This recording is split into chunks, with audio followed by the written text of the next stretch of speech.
नमस्कार, स्वागत है सांकेतिक भाषा के इस विशेष प्रसारण में। मैं हूं अश्विनी मिश्र और मेरे साथ हैं मनीषा। आइए सबसे पहले नजर डालते हैं अब तक की सुर्खियों पर।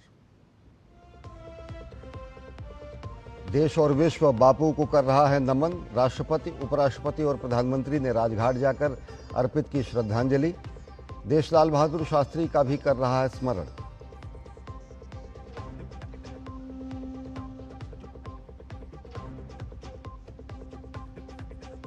आरएसएस की गौरवमयी यात्रा के 100 वर्ष पूरे।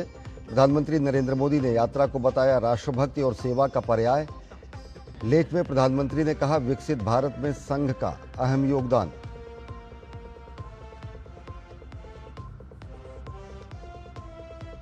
हिंदू समाज का संगठित होना देश की एकता, सुरक्षा और विकास की गारंटी। नागपुर में संघ प्रमुख डॉक्टर मोहन भागवत ने कहा, देश को बनाना होगा आत्मनिर्भर।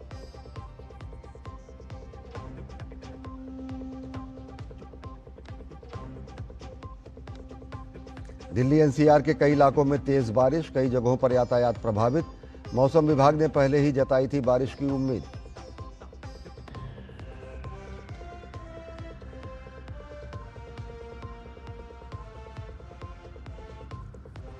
और अहमदाबाद टेस्ट में 162 रन पर सिमटी वेस्टइंडीज की पहली पारी। मोहम्मद सिराज ने 4 और जसप्रीत बुमराह ने झटके 3 विकेट।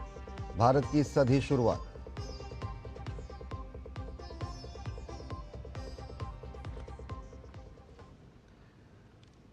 और देश और विदेश में आज महात्मा गांधी की 156वीं जयंती मनाई जा रही है।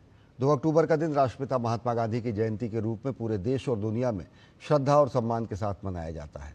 महात्मा गांधी ने सत्य और अहिंसा के बल पर भारत को आज़ादी दिलाने में महान योगदान दिया। उनका मानना था कि हिंसा किसी समस्या का समाधान नहीं है, बल्कि शांति और सच्चाई से ही सही बदलाव लाया जा सकता है। राजघाट पर राष्ट्रपति द्रौपदी मुर्मू ने राष्ट्रपिता महात्मा गांधी को श्रद्धांजलि अर्पित की।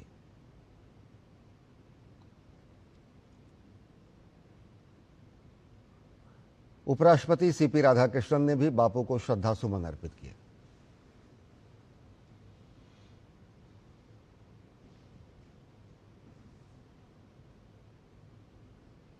प्रधानमंत्री नरेंद्र मोदी ने राजघाट पहुंचकर बापू को श्रद्धांजलि अर्पित की।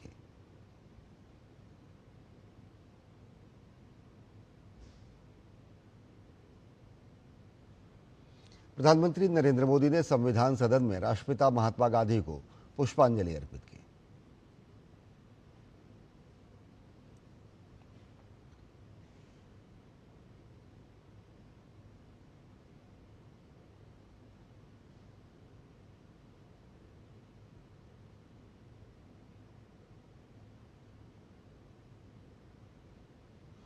असम में गांधी जयंती और विजयदशमी के मौके पर आज गुवाहाटी नगर निगम ने एक विशेष कार्यक्रम का आयोजन किया।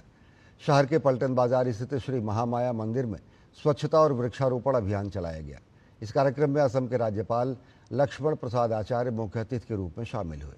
इस अवसर पर उन्होंने कहा कि यदि हर कोई महात्मा गांधी के आदर्शों का पालन करे तो समाज और भी सुंदर बन जाएगा।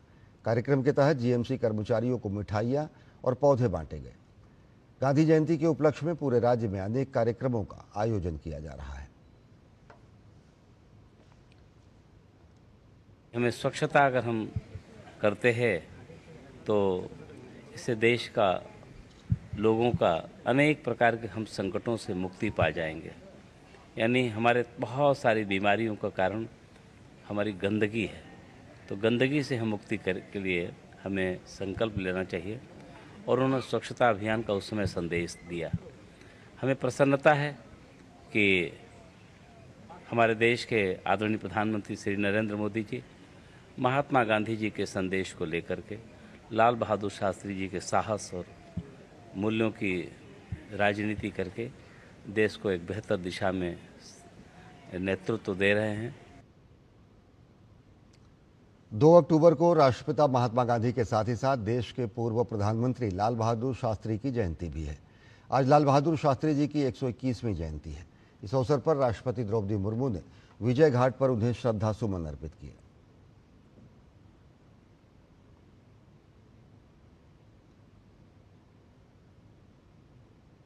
उपराष्ट्रपति सीपी राधाकृष्णन ने पूर्व प्रधानमंत्री लाल बहादुर शास्त्री की जयंती पर श्रद्धासुमन अर्पित किए।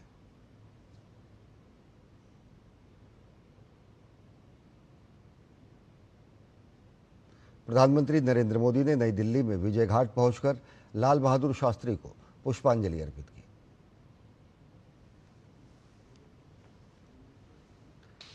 प्रधानमंत्री नरेंद्र मोदी ने संविधान सदन में पूर्व प्रधानमंत्री लाल बहादुर शास्त्री को पुष्पांजलि अर्पित की।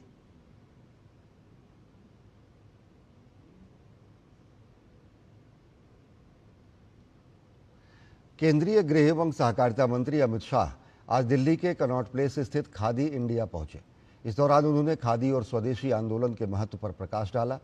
अमित शाह ने कहा कि एक लंबा समय था जब खादी और स्वदेशी के विचारों को पूरी तरह भुला दिया गया था। उन्होंने प्रधानमंत्री नरेंद्र मोदी को इसका श्रेय देते हुए कहा कि 2003 में गुजरात के मुख्यमंत्री के तौर पर उन्होंने खादी को पुनर्जीवित करने का अभियान शुरू किया। गृहमंत्री के मुताबिक उसी आंदोलन की वजह से आज खादी जन जन की पसंद बन गई है।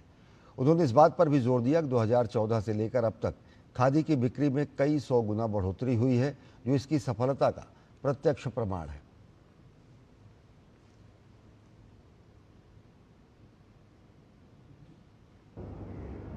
बहुत लंबे समय तक खादी और स्वदेशी दोनों विचारों को भुला दिया गया था। मुझे ठीक याद है 2003 में जब देश के प्रधानमंत्री नरेंद्र मोदी जी गुजरात के मुख्यमंत्री थे, तब उन्होंने गुजरात में खादी को पुनर्जीवित करने का एक बड़ा अभियान चलाया और वहीं से ये आंदोलन की शुरुआत हुई। फिर से आज खादी एक प्रकार से जन जन की उपयोग की चीज बनी है और उसका प्रत्यक्ष प्रमाण है कि 2014 से आज तक खादी में कई 100 गुना बढ़ोतरी हुई। अमित शाह ने खादी और स्वदेशी के महत्व पर जोर देते हुए कहा कि यह खादी सिर्फ कपड़ा नहीं बल्कि विचार है। उन्होंने कहा कि महात्मा गांधी के स्वदेशी और खादी के विचार ने न केवल आज़ादी के आंदोलन को गति दी, बल्कि देश के अनेक गरीबों के जीवन में उजाला फैलाने का भी काम किया। महात्मा ने स्वदेशी का विचार और खादी का विचार देश को देकर आजादी का आंदोलन को तो गति दिया ही दिया, परंतु अनेक गरीबों के जीवन में उजियारा फैलाने का काम किया।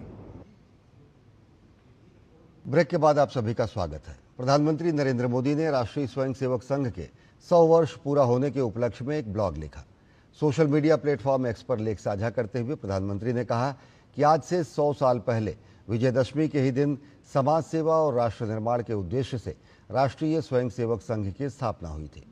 लंबे कालखंड के दौरान असंख्य स्वयंसेवकों ने इस संकल्प को साकार करने के लिए अपना जीवन समर्पित कर दिया। इसे लेकर मैंने अपने विचारों को शब्दों में ढालने का प्रयास किया है। प्रधानमंत्री नरेंद्र मोदी ने लिखा कि हमारी पीढ़ी के स्वयंसेवकों का सौभाग्य है कि हमें संघ के शताब्दी वर्ष जैसा महान अवसर देखने को मिला है। संघ की 100 वर्षों की इस गौरवमयी यात्रा की स्मृति में भारत सरकार ने विशेष डाक टिकट और स्मृति सिक्के जारी किए हैं।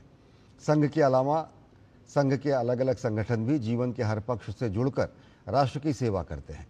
शिक्षा, कृषि, समाज कल्याण, आदिवासी कल्याण, महिला सशक्तिकरण, समाज जीवन के कई ऐसे क्षेत्रों में संघ निरंतर कार्य कर रहा है। प्रधानमंत्री ने लिखा कि समाज के साथ एकात्मता और संवैधानिक संस्थाओं के प्रति आस्था ने संघ के स्वयंसेवकों को हर संकट में स्थित प्रज्ञ रखा, समाज के प्रति संवेदनशील बनाए रखा। वर्तमान सरसंघ चालक मोहन भागवत जी ने भी समरसता के लिए समाज के सामने एक कुआं, एक मंदिर, एक स्मशान का स्पष्ट लक्ष्य रखा है। संघ के पंच परिवर्तन, स्वबोध, सामाजिक समरसता, कुटुंब प्रबोधन, नागरिक शिष्टाचार और पर्यावरण, ये संकल्प हर स्वयंसेवक के लिए देश के समक्ष उपस्थित चुनौतियों को परास्त करने की बहुत बड़ी प्रेरणा है।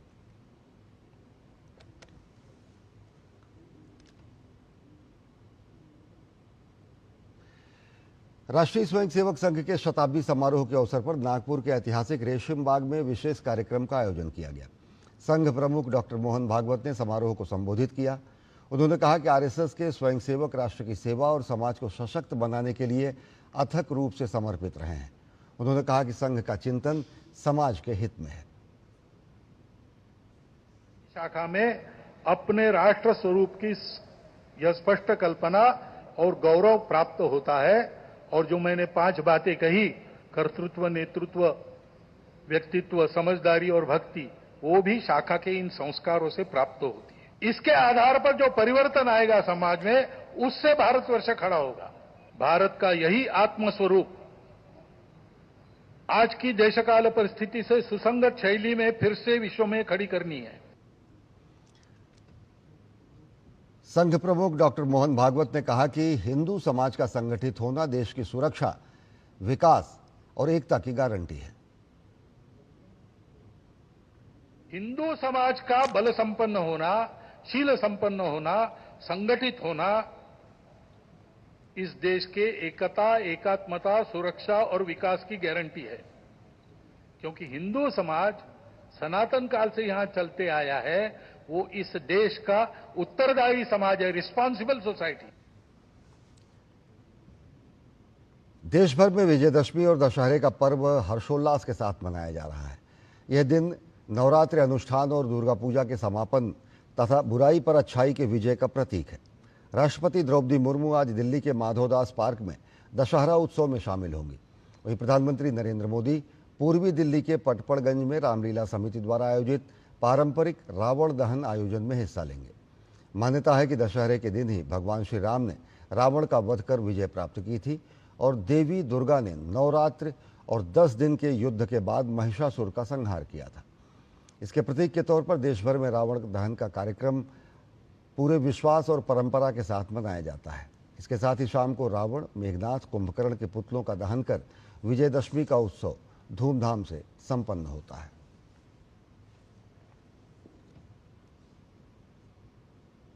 हिमाचल प्रदेश के कुल्लू में राष्ट्रीय स्वयंसेवक संघ ने दशहरे को धूमधाम से मनाया।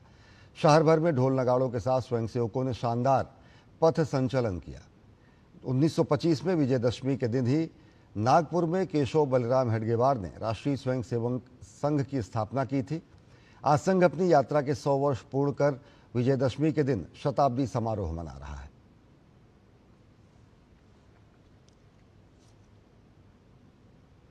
उत्तर प्रदेश के अयोध्या में दुर्गा पूजा के समापन के बाद अब प्रतिमा विसर्जन का कार्यक्रम शुरू हो गया है। शहर के चौक इलाके से मां दुर्गा के प्रतिमाओं को विसर्जन के लिए ले जाया जा रहा है और इसके लिए प्रशासन ने सारी तैयारियां पूरी की हैं। इस दौरान श्रद्धालु पूरे श्रद्धा भाव से सराबोर दिखे। विसर्जन यात्रा को लेकर पुलिस प्रशासन पूरी तरह मुस्तैद है और सुरक्षा के व्यापक इंतजाम किए गए हैं। विसर्जन जुलूस के मार्गों पर जगह जगह बैरिकेडिंग लगाई गई है ताकि यातायात व्यवस्था बनी रहे। प्रशासन का प्रयास है कि विसर्जन का ये कार्यक्रम शांतिपूर्ण और व्यवस्थित तरीके से संपन्न हो।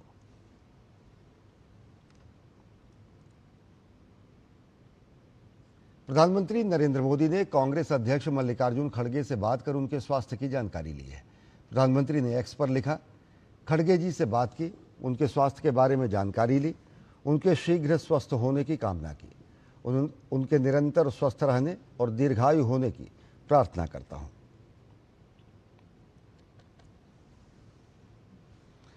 केंद्रीय मंत्री अश्विनी वैष्णव ने आज इलेक्ट्रॉनिक्स कंपोनेंट मैन्युफैक्चरिंग योजना यानी ECMS के तहत 1 लाख करोड़ रुपए से अधिक के निवेश आवेदन की जानकारी दी है। इस पर खुशी जाहिर करते हुए केंद्रीय मंत्री ने कहा कि आवेदन स्पष्ट रूप से प्रधानमंत्री नरेंद्र मोदी की इलेक्ट्रॉनिक्स मैन्युफैक्चरिंग पर फोकस और साथ ही साथ पिछले 11 वर्षों में दुनिया द्वारा भारत में विकसित किए गए विश्वास को प्रदर्शित करता है।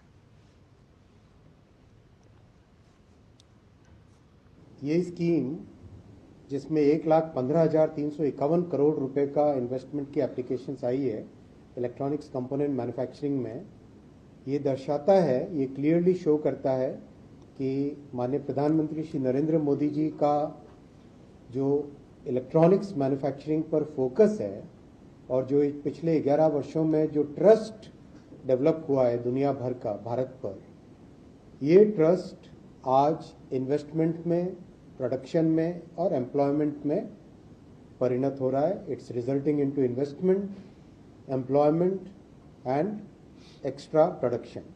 Employment, we had targeted 91,600 persons. Here the employment which is expected is 1.5 times at 1,41,000 persons employment. केंद्रीय मंत्री अश्विनी वैष्णव ने कहा कि देश में पूंजीगत उपकरणों के डिजाइन के लिए एक विशाल पारिस्थितिकी तंत्र विकसित किया जा रहा है और एक बार यह पारिस्थितिकी तंत्र आकार ले लेगा तो पूरा उद्योग मजबूती के साथ स्थापित होगा। I'm very happy to share with you that in Coimbatore, in Pune, in Bengaluru, in Rajkot, in Baroda, a huge ecosystem is gathering momentum for manufacturing and designing capital equipment. Today you go to any of the electronics manufacturing plant, you will find a reasonable number of equipment which are now designed and made in India. केंद्रीय मंत्री अश्विनी वैष्णव ने इस बात पर खुशी जाहिर की कि जो भी आवेदन प्राप्त हुए हैं उनमें करीब 60% आवेदन एमएसएमई यानी सूक्ष्म, लघु और मध्यम उद्यमों के हैं। We have also seen in this application process that many new players and especially many MSME players have come in large numbers. I would say about 60% of the applications are from MSME players. Break के बाद आप सभी का स्वागत है। देखते हैं कुछ अन्य अहम खबरें। दिल्ली एनसीआर में आज कई इलाकों में तेज बारिश हुई और इससे कई जगहों पर यातायात पर बुरा प्रभाव पड़ा। मौसम विभाग ने पहले ही बारिश की उम्मीद जताई थी। दशहरा पर शाम को रावण के पुतले जलाए जाने हैं, मगर बारिश के कारण कई जगहों पर रावण, मेघनाथ, कुंभकर्ण के पुतले भीग गए हैं।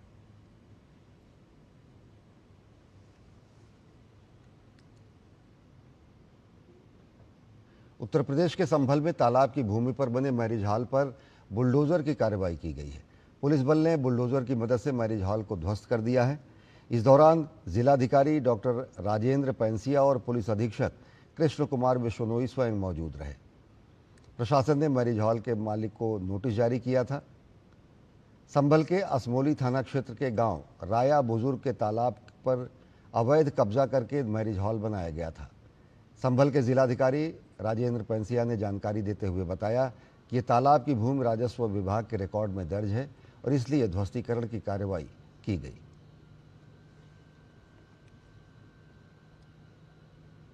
ये तालाब की भूमि है।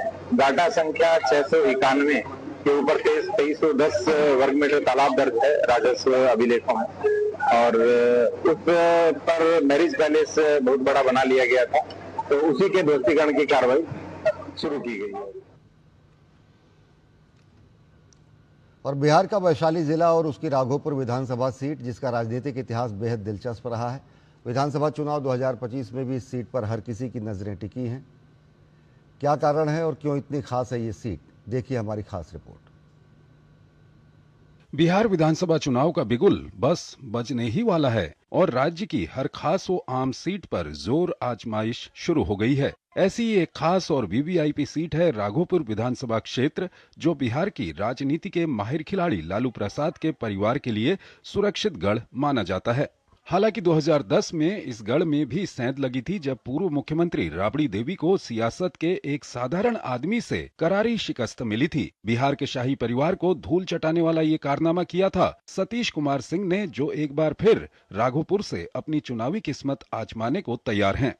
मैं, चूंकि मेरा जन्म स्थान यहाँ इस राघोपुर की धरती पर है, मैं यहाँ का निवासी हूँ, तो हमको टफ नहीं लगता है। हम हारते वहाँ पर है कि मुख्यमंत्री, यहाँ के कुछ लोग का नारा होता है कि हमको मुख्यमंत्री चाहिए, विधायक नहीं चाहिए, लेकिन वो गलतफहमी का शिकार है। विधायक जो विकास करने वाला व्यक्ति हो उसको चुनाव जिताना चाहिए। हालांकि 2010 में तो सतीश कुमार ने राबड़ी देवी को हरा दिया, लेकिन 2015 और 2020 के विधानसभा चुनाव में इस सीट पर लालू प्रसाद के बेटे तेजस्वी यादव का ही कब्जा रहा। अब सतीश कुमार सिंह फिर से तेजस्वी यादव को टक्कर देना चाहते हैं। जब मैं 15 में हार गया, उसके बाद से यहाँ जो विधायक बने तेजस्वी यादव ने कोई काम नहीं किया। केवल यहाँ के मतदाताओं को जात के नाम पर, मुख्यमंत्री बनने के नाम पर वोट लेकर चले गए। बाढ़ के समय भी वो घूमने के लिए नहीं आते हैं। जनता की नुमाइंदगी हर कोई करना चाहता है, पर क्या जनता भी अपने जनार्दन का नाम तय कर चुकी है? ये जानने के लिए तो जनता के मन को भी टटोलना जरूरी है। 2010 में सतीश कुमार जी विधायक बने थे, तो विधायक बने तो ये यहाँ पर जो भी है बोल्डर पिचिंग वो करवाए थे, उसको बाद कोई काम यहाँ नहीं किया। तेजस्वी यादव आते हैं, जीत के चल जाते हैं। किसी के घर में एक मुख्य दरवाजा होता है, उनके यहाँ 4-4 दरवाजा है। पहला गेट पे एंट्री की जैसे ही यहाँ की जनता भोली भाली जाती है तो वहाँ नेता से भेंट नहीं होता है, सैकड़ों पुलिस कर्मी से भेंट होता है जो तेजस्वी यादव की सुरक्षा में बैठे रहते हैं। और राघोपुर के जो गरीब लोग वहाँ जब जाते हैं ना तो पहले ही डर जाते हैं, अपनी बात को क्या रखेंगे। पूर्व में सतीश कुमार राघोपुर में लालू परिवार की बादशाहत को बिखेर चुके हैं। यही वजह है कि राष्ट्रीय जनता दल उनकी दावेदारी को लेकर आक्रामक हो उठता है।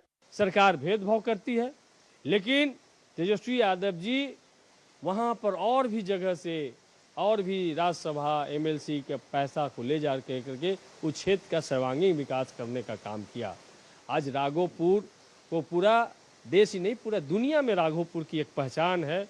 राघोपुर की लड़ाई में राजद की ओर से तेजस्वी यादव का नाम एक तरह से तय है, लेकिन इस सीट पर प्रशांत किशोर के मुकाबले में उतरने की चुनावी चर्चा ने भी अभी से ही यहां चुनावी सरगर्मी को तेज कर दिया है। राघोपुर विधानसभा क्षेत्र बिहार का सबसे बड़ा वीआईपी सीट है।